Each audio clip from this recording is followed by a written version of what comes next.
Hi, can you introduce yourself a little bit for our fans? For sure, I am Sam Rivera, and I am the lead gameplay producer for FIFA. Okay, thank you. So right off, concerning the user critics and the fan requests, how do you handle that? Yeah, it's a good question. So, we play the game a lot, and we talk a lot to the players, and with that I mean all types of players, hardcore players, pro players, casual, new users. And then we go back and then we brainstorm a lot on the features that we need to build. So, for example, one of the big complaints that we got from hardcore players last year is that tactics, they were not very meaningful. Like, you change stuff, you see some changes, but not a lot. So we wanted to give you a deeper experience in terms of tactics. So that's why we did a complete rewrite of how they work, and the options are now new, more specific to what you see in real life. And when you actually go into gameplay, you see big changes. There right away you see the differences. So that comes from talking to players. And we do that all year long, and that's how we go designing features. That's one example. A different example would be time finishing. Some of the pro players, they wanted more skill, so that's the feature that we created to give you more skill. However, thinking on the casual players, maybe they don't want that because it's too complicated. So you can play without that. It's optional. You can play without that feature. You can just not do it, or you can turn it off in the menus if you want to continue doing your double tap.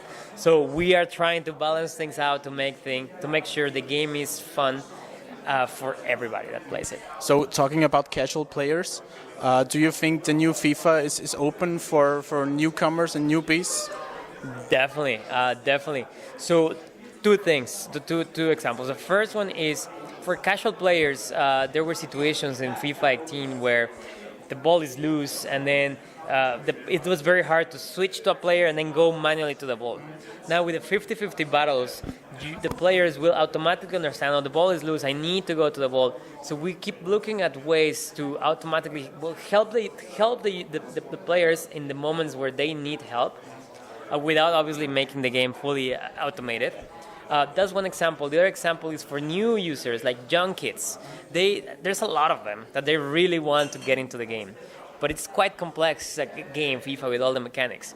And sometimes they even have trouble, if they're very young, they have trouble deciding what action to do.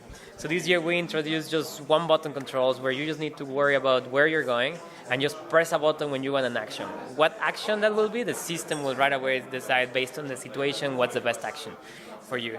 So we are thinking on everybody. We're trying to put tools so everybody can have fun, including new users and casual players. Okay, so talking about the new features, UEFA Champions League and Euro League, do you think there is more space in the future for that franchise? What do you mean in terms of space for the franchise? Is that a feature that you introduced now in the FIFA 19?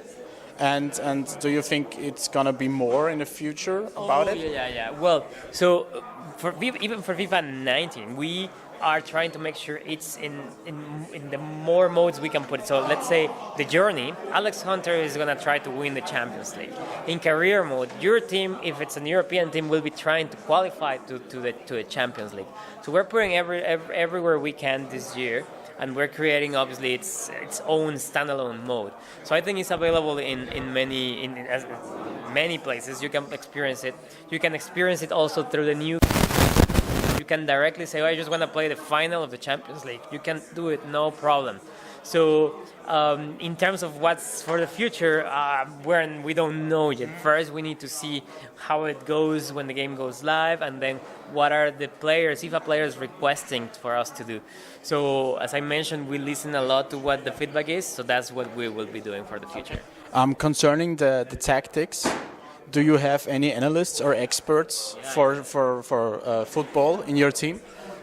For sure. So we do different things. The three things. First one is in the team, we have some ex-professional players that they've been playing professional football, so they know a lot about the tactics. Then we producers, we watch a lot of real-life football, but from a different perspective, not just watching. So we actually try to look at the tactics, what exactly players are doing in different situations. And lastly, yes, we have access to experts, managers that know what they're doing exactly, and then we definitely use them to make sure we create tactics. Now, at the end of the day, it's a video game, right? So things are a bit different because of the nature of things, but everything comes from an inspiration from real football. Thank you.